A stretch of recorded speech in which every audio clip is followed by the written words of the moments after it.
آؤ جی ذرا کربلا سے بھی فیض لے جاتے ہیں جا کر حضرت سیدنا امام زین العابدین رضی اللہ تعالیٰ. حضرت امام زین العابدین حضرت جی تاریخ اسلام کی وہ شخصیتیں ہیں کہ جن کی آنکھوں کے سامنے ایک ایک کر کے حضرت ان کے 72 شہید کیے گئے. امام زین العابدین وہ ہیں جنہوں نے اپنی آنکھوں کے سامنے ایک ایک کر کے اپنے 72 پیارے شہید ہوتے دیکھے. امام زین العابدین رضی اللہ تعالیٰ. لکھا ہے کہ جب آپ کربلا سے کوفہ، شام، دمشق ہوتے ہوئے مدینہ پاک آئے، اللہ ہم سب کو بار بار مدینہ پاک لے جائے. اگر مدینہ پاک آپ کا کوئی جاننے والا ہو نا تو اس کو ضرور کہیے گا یار مجھے امام زین العابدین رضی اللہ تعالیٰ عنہ کے گھر کی زیارت کروا. آج بھی موجود ہے. سعودیہ والوں نے اپنی عادت کے مطابق حضرت اس گھر کے ساتھ بھی کوئی اچھا سلوک نہیں کیا، اس کو مسمار کر دیا ہوا ہے، بلکہ سڑکیں تک بن چکی ہیں اس میں. لیکن بطور یادگار حضرت یہ جتنا یہ ٹیبل ہے نا یہ میرے خیال سے اتنے کمرہ رہ گئے. اس کے ارد گرد لوہے کی بڑی بڑی سوراخیں لگی ہوئی ہیں اور اس گھر کے دروازے کے اوپر آج بھی پلیٹ لگی ہے جس کے اوپر لکھا ہوا بیت الحزن، غم کا گھر ہے. وہ یہ ہو نہیں سکتا حضرت اگر آپ کے دل میں اہل بیت کی محبت ہے تو آپ وہاں کھڑے ہیں اور آپ کو رونا نہ ہے. آپ کو خود ہی نہیں پتہ لگے گا آپ رو کیوں رہے ہیں. ایسا دل نرم ہوتا ہے. تاریخ نے لکھا ہے کہ امام زین العابدین رضی اللہ تعالیٰ اسی گھر میں تھے. یہ یزیدی سپاہیوں میں سے ایک سپاہی آیا اور اس نے آ کے امام زین العابدین سے پناہ مانگی جس پر یزید خفا ہوا تھا کسی بات پر. امام صاحب نے اس کو پناہ دی، 3 دن 3 راتیں رکھا. وہ لکھا جب جانے لگا تو امام صاحب نے اس کو کثیر رقم بھی عطا فرمائی. تاریخ کہتی ہے وہ یزیدی سپاہی تھوڑا سا آگے جا کے واپس آیا اور آ کے نے امام کی بارگاہ میں عرض کرتا ہے حضرت لگتا ہے آپ نے مجھے پہچانا نہیں. آپ نے فرمایا تیرے دل میں یہ خیال کیوں آیا؟ اور کرتا ہے حضرت اگر پہچان لیتے تو اپنے والد، اپنے بھائیوں اور اپنے جانثاروں کے قاتل کو گھر تو نہ رکھتے اور جاتے ہو اتنا مال تو نہ دیتے ہیں.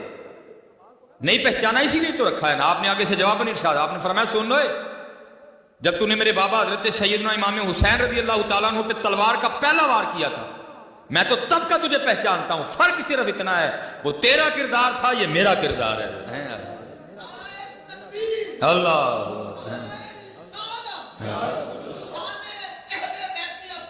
زندہ ہاں جی زندہ ہاں جی حضرت مولا مشکل کشا. اور یہ لکھا ہے کہ جب عبد الرحمن ابن ملجم نے حضرت مولا مشکل کشا پہ وار کیا نا، آپ فجر کی امامت فرما رہے تھے اور لکھا ہے کہ اس کا وار اتنا شدید تھا، اتنا زوردار وار تھا اور اتنا بغض تھا اس کے دل میں مولا مشکل کشا کے لیے کہ اس نے اپنے ہتھیار کو کئی بار زہر میں ٹھنڈا کیا تھا تاکہ مولا مشکل کشا رضی اللہ تعالیٰ عنہ کے بچنے کی کوئی صورت ہی نہ بچے. اگر تلوار کے زور سے بچ گئے تو زہر کے سر سے نہ بچیں، آپ کی شہادت ہو. کئی بار اس نے تلوار کو ٹھنڈا کیا تھا زہر میں.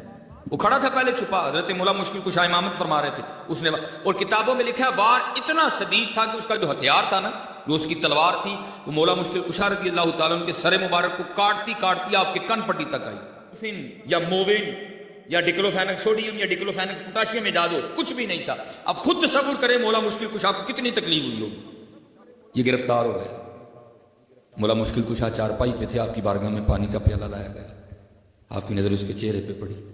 آپ نے فرمایا پہلے اس کو پانی پلاؤ. وہ پانی کا پیالہ لے جایا گیا. دل میں بغض تھا نا مولا مشکل کشا کے لیے. اس کے بغض نے اس کو اس بات پہ آمادہ کیا کہ پانی نہ پینا کیونکہ اس میں تجھے مارنے کے لیے زہر ملایا گیا. اس نے پانی پینے سے انکار کر دیا. پیالہ اسی طرح واپس آیا. آپ نے مخاطب کر کے فرمایا عبد الرحمن ایک ہی کیتے جی تو علی دے گھر دا پانی پی لینا نا. علی نے بھی بروز قیامت اتنی دیر تک جنت نہیں سی جانا جن دیر تک پہلے تیرے آرڈر نہ کروا لینا. اقبال کہتے ہیں تھے تو آبا وہ تمہارے، تھے تو آبا وہ تمہارے مگر تم کیا ہاتھ پہ ہاتھ دھرے منتظر فردا. پاکستان کو کردار کی ضرورت، پاکستان کو پیار کی ضرورت، پاکستان کو عمل کی ضرورت. اور اصل میں سب سے بڑی ہماری غلطی یہ ہے کہ ہم سب ایک دوسرے کی اصلاح کرنے نکلے ہیں، اپنی نہیں کر رہے. جس دن جی ہم اپنی اصلاح کرنے نکل پڑے نا اس دن سارا پاکستان ٹھیک ہو جائے. ہمارے بزرگوں میں یہی کمال تھا، انہوں نے اپنی اصلاح کی. جس دن ہم اپنی اصلاح کرنے نکل پڑے اس دن سارا کچھ ٹھیک ہو جائے. میں اللہ کے حضور دعا گوں کہ اللہ میں کردار کی مضبوطی عطا کر دیتے ہیں کیونکہ جس لائن پہ ہم نکل رہے ہیں یہ خطرناک لائن ہے. ہمارے بزرگوں نے دل جیتے ہیں، اسی مارن تو روپے. میں نے کہا بھی میں مسلمان تو ساڑھے کو ہونا کوئی نہیں ہے، اس لیے سارے مار چھڑو کیونکہ مسلمان ساڑھے کو کوئی نہیں ہونا. ہمارے پاس وہ کردار ہی نہیں ہے کہ ہم کسی کو مسلمان کر سکیں. وہ گئے جنہوں نے اپنے کردار سے مسلمان کیے، مار تو زیادہ ہے کیونکہ مسلمان ہم کرنے سے رہے. اب حضرت بايزيد انہوں نے زمانے جیتے. حضرت بايزيد کے لیے لکھا ہے آپ ساری رات نفل ادا فرمایا کرتے. آقا مسایہ مجوسی تھا. ایک رات نا گھر سے بچے کے رونے کی آواز آتی رہی، بڑا دل تڑفا، لیکن محتاط لوگ تھے، رات کو دروازے پہ دستک نہیں دی. صبح فجر کے بعد جب تھوڑی گہما گہمی ہوئی تو آپ نے دروازے پہ دستک دی. ایک باپردہ خاتون نے دروازہ کھولا. آپ نے فرمایا ساری رات تیرے گھر سے بچے کے رونے کی آواز آتی رہی، خیر تو ہے؟ اس نے کہا میرا خاوند تجارت پہ گیا ہوا ہے، جو وقت دے کے گیا تھا نہیں آیا، اس کی غیر موجودگی میں میرے گھر بیٹا پیدا ہوا ہے، جو وہ پیسے دے کے گیا تھا ختم ہو گئے ہیں، کئی دنوں سے بھوکی ہوں، سینہ کچھ ہو چکا ہے، بچہ بھی بھوکا ہے. اور آج رات تو گھر کی یہ کنڈیشن تھی کہ دیے میں تیل ڈالنے کے پیسے بھی نہیں تھے، بچہ بھوکا بھی تھا، اندھیرے میں بھی تھا، ساری رات اس لیے روتا رہا. حضرت بايزيد تڑف اٹھے. وہ بايزيد تو کل جا کے اللہ اور اللہ کے رسول کو کیا منہ دکھائے گا؟ تو ساری رات نفل پڑھتا رہا اور بچہ بھوک سے اور اندھیرے سے روتا رہا. حضرت جی اس کو یاد رکھیے گا، اس کو اتنا لائٹ نہ سمجھیے گا. حضور نبی علیہ السلام جلوہ گر تھے، صحابہ آپ نے فرمایا اللہ کی قسم وہ مومن نہیں ہے. صحابہ تڑپ اٹھے، حضور قسم اٹھا رہے ہیں، اللہ کے نبی کو قسم اٹھانے کی کوئی ضرورت نہیں. پھر فرمایا اللہ کی قسم وہ مومن نہیں ہے، پھر فرمایا اللہ کی قسم وہ مومن نہیں ہے. صحابہ رو کے عرض کرتے ہیں اللہ کے رسول وہ کون ہے جس کے لیے آپ 3 بار قسم اٹھا کے کہہ رہے ہیں وہ مومن نہیں ہے؟ آپ نے فرمایا وہ شخص جس کے کسی کام کی وجہ سے اس کا ہمسایہ پریشان ہو جائے. آپ اسی وقت بازار گئے، سودا سلف خریدا، لا کے اس کو دیا، فرمایا میں بھی دھیان رکھوں گا، تجھے ضرورت ہو تو بھی پیغام بھیج دینا. خامد واپس آیا، ظاہر اس کو پتا تھا میں لیٹ ہوں. اس نے آتے سب سے پہلا سوال یہ کیا کہ پریشانی تو نہیں ہوئی؟ اس نے کہا بس 1 دن اور 1 رات ہوئی، پھر نہیں. اس نے کہا 1 دن اور 1 رات ہوئی، پھر کیوں نہیں؟ اس نے ساری بات بتائی. اور وہ کہتا ہے اب چلو میرا بھی حق بنتا ہے کہ میں حضرت بايزيد کا شکریہ ادا کروں. اس نے آ کے دروازے پہ دستک دی، حضرت نے دروازہ کھولا، جی میں آپ کا ہمسایہ ہوں، وہ آپ نے میری غیر موجودگی میں بڑی شفقت فرمائی، میرا شکریہ قبول کریں. اب آگے سے اس کو کہتے ہیں شکریہ چھوڑ، یہ بتا وہ جو بچہ ساری رات روتا رہا اس پہ تو نے مجھے معاف کر دیا؟ وہ آگے سے کرتا ہے حضرت آپ کیسی بات کریں؟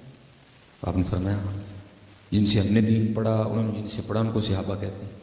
اور صحابہ کہتے ہیں حضور نبی علیہ السلام ہمسائے کے لیے اتنی تاکید فرمایا کرتے تھے، ہمیں گمان ہو گیا تھا کہ حضور نبی علیہ السلام ہمسائے کو وراثت میں شریک نہ کر دیں.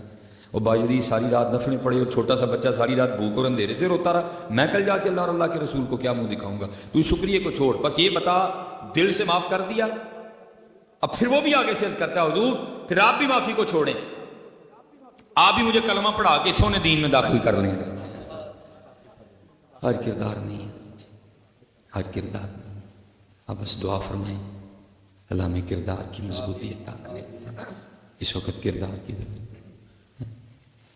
وقت ہے حضرت جی گزر ہی جانا. وقت یزید کا بھی گزر گیا، وقت امام حسین کا بھی گزر گیا، لیکن امام حسین ہے، یزید ہے. یہ اب ہم نے فیصلہ کرنا ہے کہ میں نے امام حسین کے پیچھے چلنا ہے یا یزید کے پیچھے چلنا ہے. وقت جو ہے نا وہ موسیٰ علیہ السلام کا بھی گزر گیا، فرعون کا بھی گزر گیا. اب فیصلہ بس ہم نے یہ کرنا ہے کہ ہم ہیں کس کے ساتھ. اللہ ہم سب پہ رحم فرمائے، اللہ ہمیں عمل کی توفیق عطا فرمائے، اور اللہ لا الہ الا اللہ محمد رسول اللہ پہ زندہ رکھے، اور اللہ اسی پہ ہمارا خاتمہ کرے. وما علینا الا البلاغ المبین آلہ وصحبہ وبارک وسلم. یا اللہ اقبال بڑا ہرجائی ہے، من باتوں میں موہ لیتا ہے، گفتار کا غازی بن تو گیا، کردار کا غازی بن نہ سکا. مالک کردار دا غازی بنا، بڑیاں گلاں کر لی ان کردار دا غازی بنا. کوئی نماز نہ چھوٹے، غفلت تاری نہ ہوئے، اے زبان تیرے اور تیرے محبوب بے ذکر نہ تر رہے. ملک پاکستان دی خیر فرما، جس مقصد لی لیا گیا دور دور تک مقصد نہیں یاد.